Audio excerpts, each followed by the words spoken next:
Nowadays, it seems like everyone's talking about the same thing: how poorly our economy's doing, and how much money we owe. We're in trillions and trillions of dollars in debt, and it just keeps on adding and adding. But no one asks why or what are the factors that are affecting this. My name is Hugh Brooks, and I'm a student at Western Kentucky University, where I major in marketing with a minor in sales. I've taken a few classes on economics, and I've learned the same thing. And my opinion is that land, labor, capital, and technology are the four main factors that affect our economy. Let's talk about the first one, land. The more land you have, yes, the more natural resources you have. Water, oil, natural gases. But what about above ground? It's just because you have more land does not mean that's automatically going to benefit your economy. Like the U.S., for example, we farm. We're the leading nation in farming. But we also waste 60 million tons of produce or $160 billion of produce from retailers and consumers. So it wouldn't make much sense for us to buy more land to use for farming. Instead, we should use that money, time, and research for something else that we may need to work on. Land is also important whenever you're thinking about from the business aspect. The demographic features, who lives there, who's going to buy this product, what product do they need there, and then the geographic features, the weather, what kind of climate do they have, everything like that throughout the year. That also leads me to my next one, which is labor. Labor, I believe, is the backbone of this country. Ever since the beginning of time, people have been working. You work to get something. For something to be made, someone had to produce it. A professor I had, his name was Dr. Robert Pulcinelli, taught me about a man named J.B. Say. J.B. Say was an early economist who came up with a law that states, production is a source of demand. Production is a source of demand.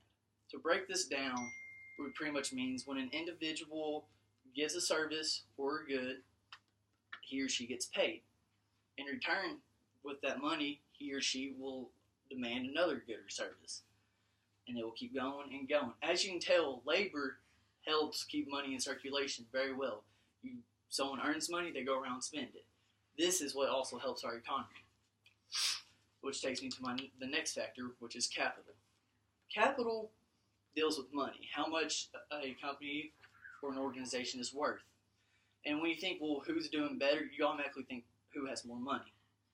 That's not the case in capital. Capital includes financial assets and financial value of assets, like your bank records, or like how much you have in money, buildings, storage, machinery, anything that business owns of value is considered an asset.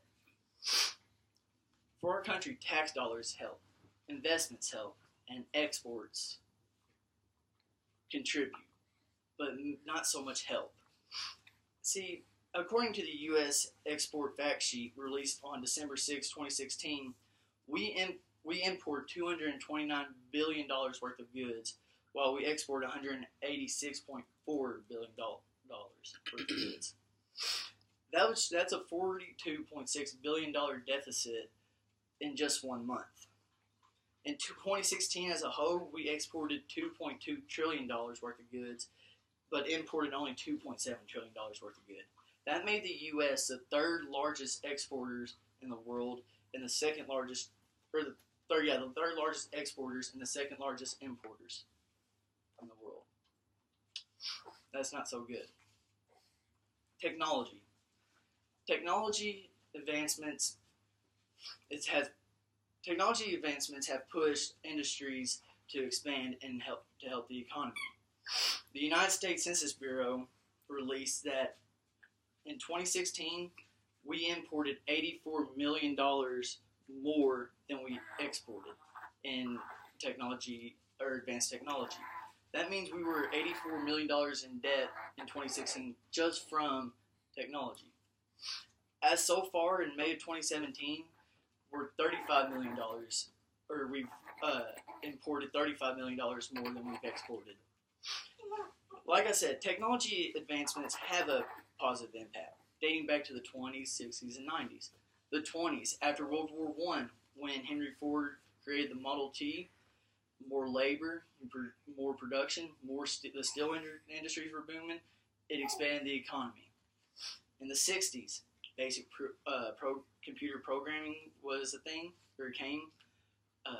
The artificial heart and audio cassette tapes, expanding our economy. And then in the 90s, the World Wide Web blew up. And that allowed people to make more advancements in their areas and fields, do more research quicker, and it just allowed life easier and gain or get more farther in certain fields.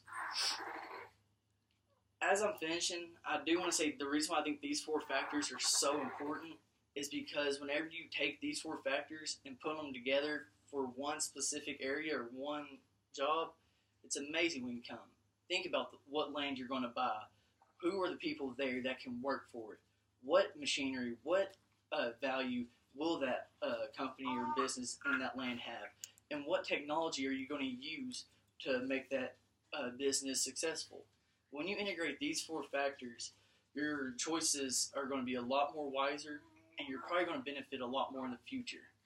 I'm Hugh Brooks, and thank you.